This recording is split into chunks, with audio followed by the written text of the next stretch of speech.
हम लोग जानेंगे कि त्रिभुज कहते किसको हैं। जी सर। ठीक है, त्रिभुज में होता क्या है कि त्रिभुज तीन भुजाओं से बंद आकृति को त्रिभुज कहा जाता है।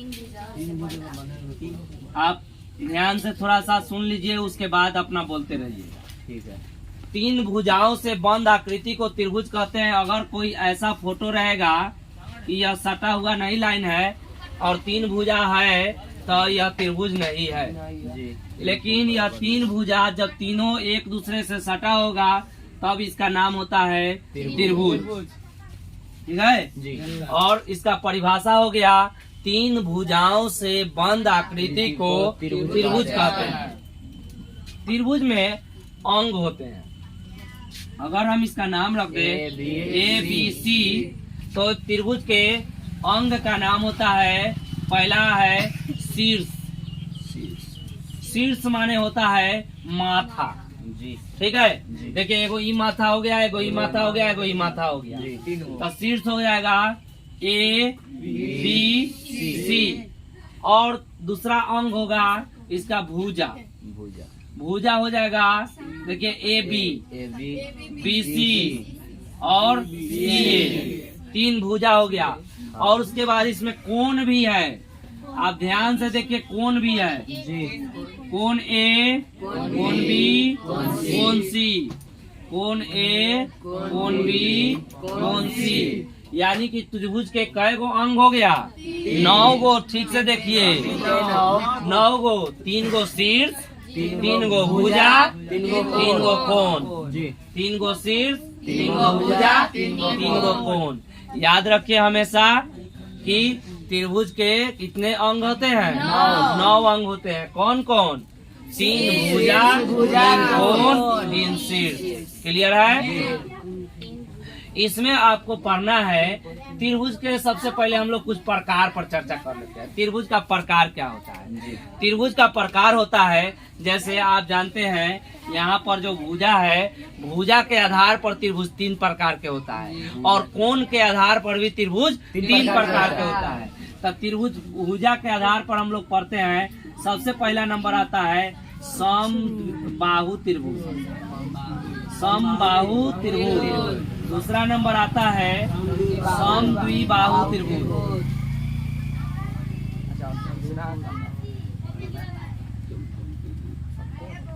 तीसरा आता है विषम बाहु त्रिभुज। और कोण के आधार पर अच्छा नहीं आ रहा है। अच्छा नहीं आ रहा है। सही है। कोण के आधार पर होता है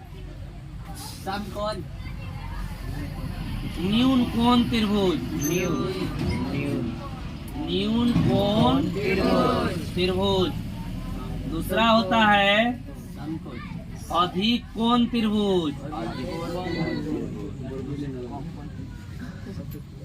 और तीसरा होता है समकोण त्रिभुज। ये देखिए, समबाहु त्रिभुज, समद्विबाहु त्रिभुज, विषम बाहु त्रिभुज। एकदम आसानी से कैसे याद होगा? समबाहु, सम माने समान, बाहु माने भुजा, जिसका सब भुजा बराबर हो, उसे समबाहु त्रिभुज कहेंगे। ऐसा त्रिभुज जिसका सभी भुजा बराबर हो, उसे समबाहु त्रिभुज। अब देखिए क्या लिखा है? सम द्विबाहु। सम माने समान, द्वि माने 2, बाहु माने भुजा, जिसके 2 भुजा बराबर हो उसे कौन कहेंगे? बात समझ में आ रहा है? ऐसी भुजा जिसकी ऐसी त्रिभुज जिसकी 2 भुजा बराबर हो उसे समद्विबाहु। विषम बाहु जिसकी कोई भुजा बराबर नहीं हो, जिसकी कोई भुजा बराबर नहीं हो उसे विषम बाहु त्रिभुज। सब भुजा बराबर तो सम बाहु, 2 बराबर तो समद्विबाहु, और कोई बराबर नहीं था विषम बाहु। न्यून कोण त्रिभुज, ऐसा त्रिभुज जिसका प्रत्येक कोण न्यून कोण हो। न्यून कोण कहने का मतलब होता है खुशी कि 90 डिग्री से कम।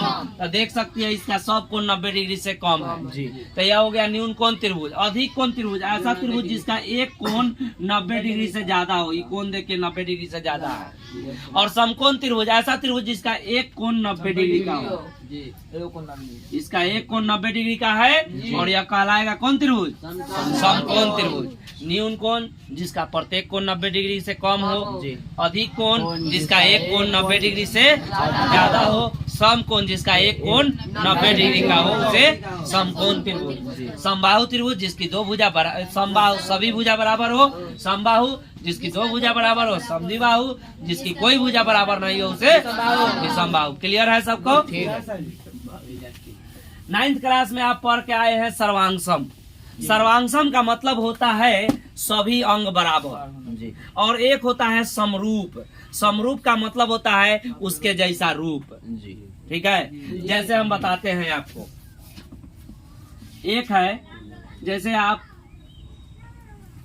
यह त्रिभुज देखिए जी, और इसको 5 सेंटीमीटर उधार दे, इसको 6 सेंटीमीटर, इसको 7 सेंटीमीटर। अगर हम एक ऐसा ही त्रिभुज बनाए और एक ऐसा त्रिभुज बनाए, ये भी है 5, ये भी 6, ये भी 7, और ये है 10, ये है 12, ये है 14। ठीक है जी। आप 3 त्रिभुज देख रहे हैं बोर्ड पर जी। आप देखिए, एगो 5 सेंटीमीटर, 6 सेंटीमीटर, 7 सेंटीमीटर। ये भी एक त्रिभुज है जिसका है 5 सेंटीमीटर, 6 सेंटीमीटर और 7 सेंटीमीटर। तो ये और इस त्रिभुज को आप देखिएगा ना, तो तय को अंतर नहीं निकाल पाइएगा। निकाल सकते हैं? नहीं निकाल सकते हैं। तो ये कहलाता है सर्वांगसम। क्या कहलाता है? सर्वांगसम, जिसका आप कोई भी अंतर नहीं निकाल सकते। सर्व माने सब, अंग माने अंग, और समान माने समान। सर्वांगसम माने जिसका सभी कोण, सभी भुजा बराबर हो दूसरे त्रिभुज के, तो वह कहलाएगा एक दूसरे के सर्वांगसम। समरूप क्या होता है? समरूप का मतलब होता है, देखिए 5 है, 6 है, 7 है, तो ऐसा हम देखेंगे त्रिभुज, अरे एकदम सेम है, खाली उसको दोगुना कर दिया है, खाली उसको दोहरा दिया है। सब चीज ठीक है, लेकिन खाली दोहरा दिया है। देख रहे हैं, 5 है तो 10, 6 है तो 12, 7 है तो 14। माने भुजा क्या हो गया है? दुगुना हो गया है। तो आपको बात समझ में आ रहा होगा कि सर्वांगसम और समरूप में क्या अंतर है। सभी त्रिभुज समरूप में दोगुना और नहीं, दोगुना नहीं, 1.5 गुना भी हो सकता है, आधा भी हो सकता है। माने भुजाएं क्या होगी? समानुपाती हो। ठीक है, इसका कहने का मतलब क्या है? भुजाएं समानुपाती हो। अगर क्या यहाँ 5 रहता, यहाँ 2.5 हो जाता, 6 है तो 3 हो जाता, 7 है तो 3.5 हो जाता, तो क्या गलत हो जाता? नहीं, सही है। इसका भी समानुपात है। देखिए, 5 का आधा 2.5, 6 का आधा 3, 7 का आधा 3.5। ठीक है जी। तो इसका मतलब क्या हुआ कि ये भुजाएं जब समानुपाती होगी तो त्रिभुज समरूप होगा। और सर्वांगसम होने के लिए सभी भुजा बराबर होनी चाहिए, हर चीज बराबर होनी चाहिए, कोण भी बराबर होना चाहिए। ये अगर 40 डिग्री है तो ये होना चाहिए 40 डिग्री, ये भी होना चाहिए 40 डिग्री। अगर भुजा बराबर है और कोण बराबर नहीं तो सर्वांगसम नहीं, ऐसा हो ही नहीं सकता है। भुजा बराबर हो जाए, कोण अलग अलग हो जाए, ऐसा नहीं होगा। समरूप में भी उतना ही आप बना कर देखिएगा, ऐसा बनबे नहीं करेगा आपसे त्रिभुज कि जिसकी भुजा बराबर हुआ कोण अलग अलग हो जाए, नहीं बनेगा। ठीक। तो हम लोग अभी देखे आपको यहाँ पर त्रिभुज के प्रकार देखे और सर्वांगसम और समरूप में अंतर देखे। सर्वांगसम का मतलब समझ गए? सर्वांगसम का मतलब होता है कि ऐसा त्रिभुज जो जिसका प्रत्येक अंग दूसरे त्रिभुज के प्रत्येक अंग के बराबर हो। और समरूप में पढ़े कि ऐसा त्रिभुज जिसका भुजाएं समानुपाती हो और कोण बराबर हो। भुजाएं समानुपाती हो और कोण बराबर हो। कोण हर हाल में बराबर होना चाहिए। 40 तो यो 40, अगर ये 50 है तो यो 50, तो ये हो गया 90, तो यो 90 होना चाहिए। बात समझ में आया? कोण बराबर होना चाहिए हर हाल में जी, तब ये होगा। इस समरूप का खोज किया था थेल्स नाम का वैज्ञानिक किया था। कौन किया था? थेल्स नाम का वैज्ञानिक किया था 600 ईस्वी में। 600 ईस्वी में, आज से सोच लीजिए 1400 साल पहले। अभी 2022 चल रहा है, तो 600 में किया था, यूनान में किया था।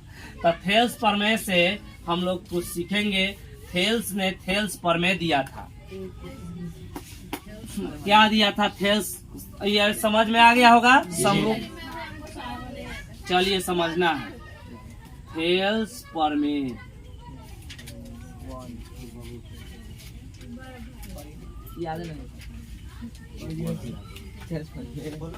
साधारण प्रतिज्ञा। अब पूछेगा सर जी साधारण प्रतिज्ञा क्या होता है? साधारण प्रतिज्ञा उसको कहा जाता है जिसको जनरल लागू हो। जैसे भारत सरकार राशन बांट रही है तो वो क्या करती है?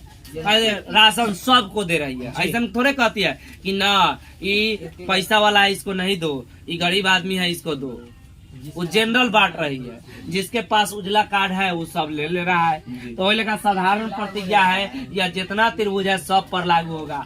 तो साधारण प्रतिज्ञा क्या कहता है? तो आप थेल्स प्रमेय का 1 नंबर देखिए। था साधारण प्रतिज्ञा क्या कह रहा है कि यदि किसी त्रिभुज की भुजा के समांतर, यदि किसी त्रिभुज की एक भुजा के समांतर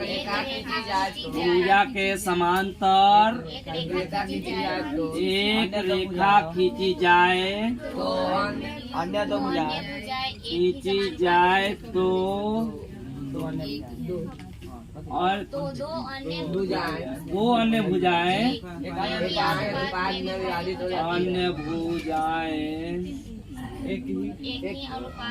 एक ही अनुपात में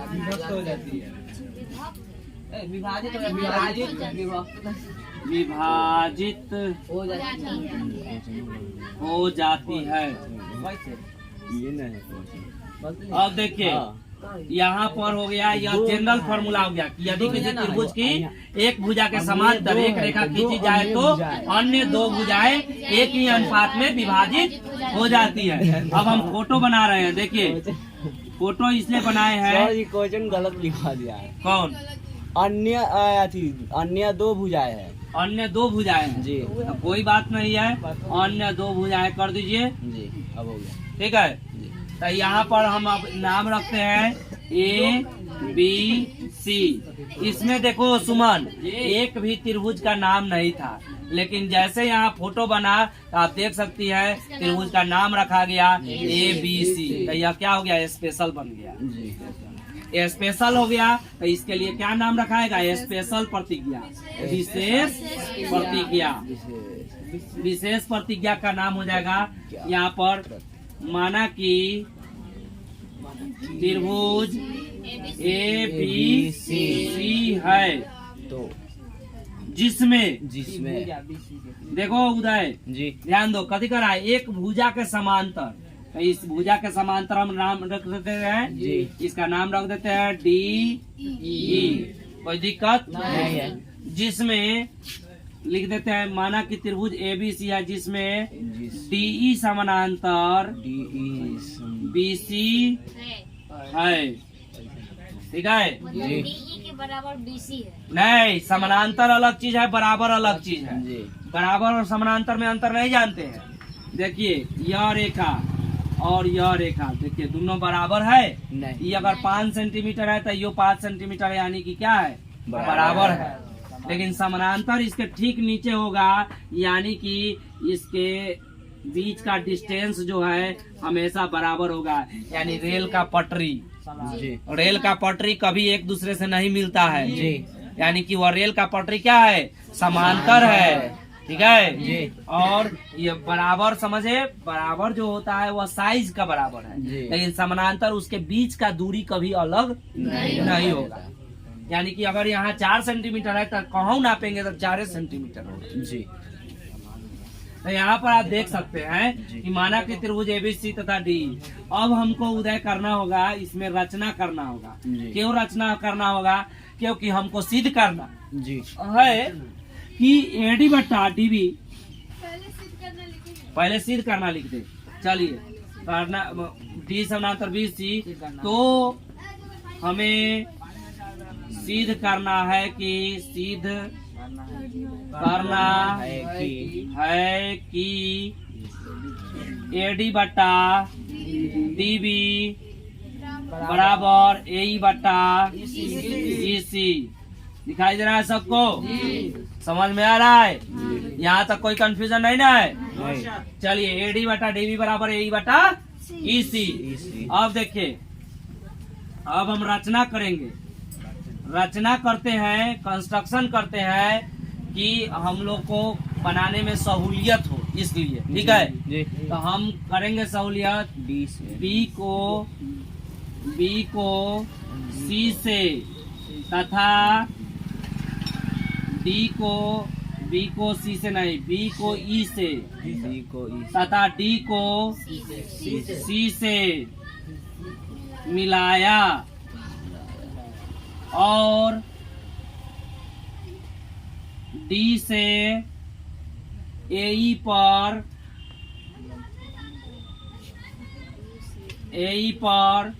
तथा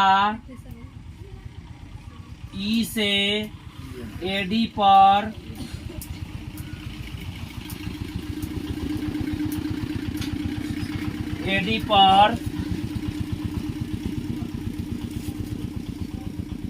डीएम तथा ईएन क्रमशः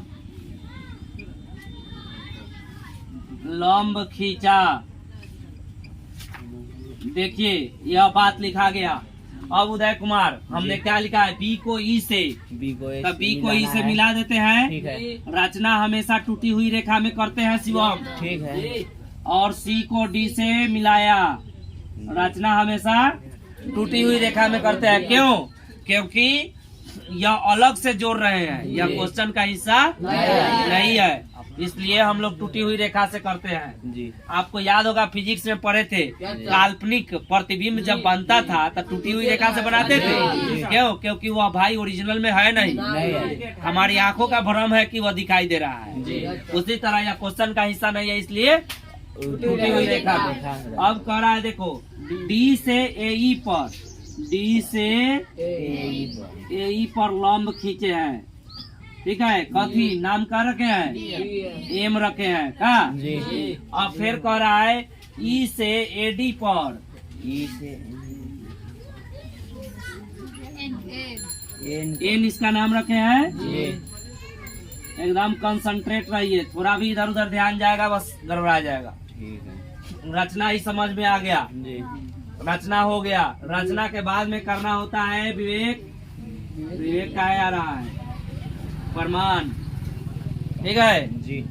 प्रमाण कहीं कहीं देखेगा, प्रमाण को किताब में उपपत्ति भी लिखा रहेगा। ठीक है। हाँ, तो उस पर वो भी सही है। और अंग्रेजी वाले इसको लिखेंगे प्रूफ, PROOF। ठीक है। एक को चिड़िया का नाम है, 4 गो। जी। अब त्रिभुज ADE का क्षेत्रफल निकालते हैं। देखिएगा त्रिभुज ADE खोजिए किधर है। त्रिभुज ADE का क्षेत्रफल बराबर क्या होता है फॉर्मूला? 1/2 गुने आधार गुने ऊंचाई। तो 1/2 गुने आधार कितना है? वाह रे वाह, 1/2 गुने आधार है AD। जी। अच्छा, आधार है AD, तो ऊंचाई कितना होगा? EN। जी। आधार AD तो ऊंचाई EN। वाह रे वाह, तो नहीं तो पढ़ लिया रे। और फिर त्रिभुज DBE। त्रिभुज देखो DBE में, त्रिभुज DBE खोजो तो कहाँ है? देखो DBE कहाँ है? उधर दिखाई दे रहा है। देखो ऐसे है DBE, यहाँ ऐसे DBE ऐसे है। देख लिए। तो त्रिभुज DBE का ऊंचाई भी EN होगा। जी। तो त्रिभुज DBE का क्षेत्रफल क्या हो जाएगा? 1/2 गुने DB गुने EN। जी। ठीक है। जी। DB है B। अगर इसका नाम रख दे हम लोग, चलो अब अनुपात निकालते हैं। अनुपात, इसलिए त्रिभुज ADE का क्षेत्रफल बट्टा त्रिभुज DBE का क्षेत्रफल बराबर 1/2 गुने AD गुने EN बट्टा 1/2 गुने डीबी गुने ईएन। सुमन समझ में नहीं आएगा तो पूछ लेना। कैसे आ रहा आए ईएन देखो ऊंचाई है, उसमें जो ये ऊंचाई है। आप पढ़ती हैं ऐसे त्रिभुज पढ़ती है, अगर नाम रख दे इसका ADE त्रिभुज और इसका बीच में लंब है तो क्या ऊंचाई यही ना होता है। अब इस त्रिभुज को नचा के ऐसे फोटो बना दिया गया है, ठीक है। ठीक है, इसीलिए आपको ऊंचाई यह आया है। जी। ईएन से ईएन डीबी में फिर ईएन। हाँ डीबी। अब देखो तुमको बताते हैं, एगो त्रिभुज एगो ऐसे है तो क्या उसका ऊंचाई ऐसे होगा, नहीं, ऊंचाई ऐसे होगा। नहीं ऐसे होगा, ऐसे ई वाला ऊंचाई होगा कि ई वाला? ये वाला। बोलो बोलो। बीच वाला। इधर वाला ऊंचाई हमेशा धरती से लंबवत होता है जी। नहीं कि त्रिभुज टेढ़ है तो ऊंचाइयों टेढ़ हो जाएगा, ऐसा नहीं होता है। आप खंभा अगर उदय कुमार जी। सीधा ऐसे गाड़े हुए हैं तो इसका ऊंचाई वहाँ से पॉइंट से न पाएगा। जी। अगर खंभा टेढ़ा है तब भी पॉइंट से गिराया जाएगा रस, जी। नहीं कि ऐसा टेढ़ा है तो टेढ़े लंबाई न पाएगा। ठीक है, ऊंचाई हमेशा धरती के लंबवत लंबवत होता है। तो 1/2 से 1/2 कटेगा, ईएन से ईएन कटेगा, आएगा AD बटा DB। इसका नाम रख देते हैं 1 नंबर। ठीक है, फिर ठीक है, बात समझ में आया? हाँ। अब ऊपर से मिटाते हैं। ठीक है। अब देखिए त्रिभुज जो आप लोग तो लिखे नहीं, अब वीडियो देख लेंगे। त्रिभुज देखिए। अब दूसरा त्रिभुज में चलिए। अब इधर से ADE का क्षेत्रफल हाँ? ADE का त्रिभुज ADE जी का क्षेत्रफल देखो कहाँ तक रहा है, शिवम बतिया रहा है केवल। त्रिभुज ADE का क्षेत्रफल 1/2 गुने AE गुने DEM, AE गुने DM। हाँ बिल्कुल वही निकाले। क्यों निकाले? क्योंकि इसमें 2 लंब है। देखो ध्यान से, एक बार इस लंब को लिए है, एक बार इस लंब को लिए है। तो इस त्रिभुज में AD भुजा लिए है, तो AD भुजा लेंगे तो AD पर जो लंब होगा वही ना होगा। तो AD पर लंब कौन है? EN है। और अब की बार भुजा लिए हैं AE, तो इस पर लंब कौन है? DM है। तो इसका हो जाएगा 1/2 गुने AE गुने DM। अब देखो त्रिभुज DEC में DEC का क्षेत्रफल, DEC का क्षेत्रफल देखेगी सुमन तो आएगा 1/2 गुने EC गुने DM। ठीक है, अब इसको हम अनुपात निकालते हैं। त्रिभुज ADE का क्षेत्रफल बटा त्रिभुज DEC का क्षेत्रफल बराबर 1/2 गुने AE गुने DM बटा 1/2 गुने EC गुने DM। DM से DM कटेगा 1/2 से, आया AE बटा EC। अब देखिए हम इसका नाम रखे थे 1, तो इसका नाम रख देते हैं 2। कोई दिक्कत नहीं।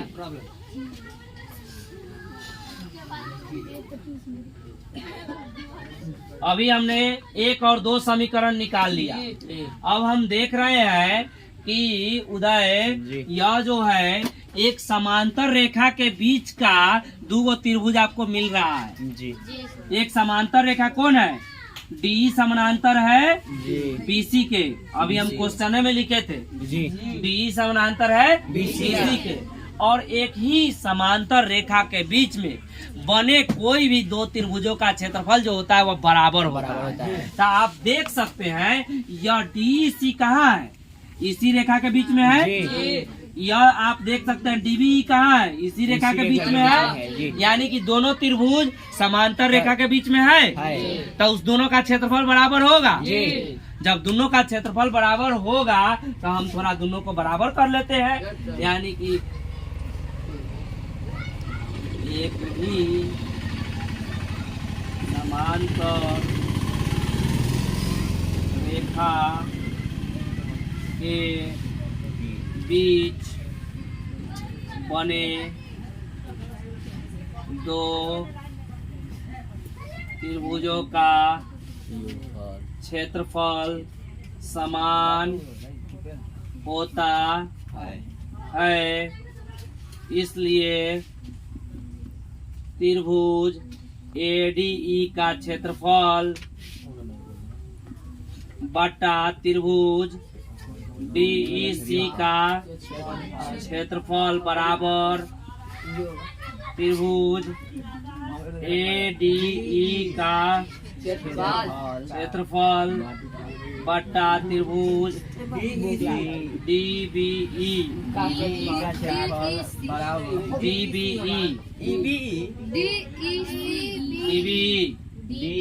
DEC है।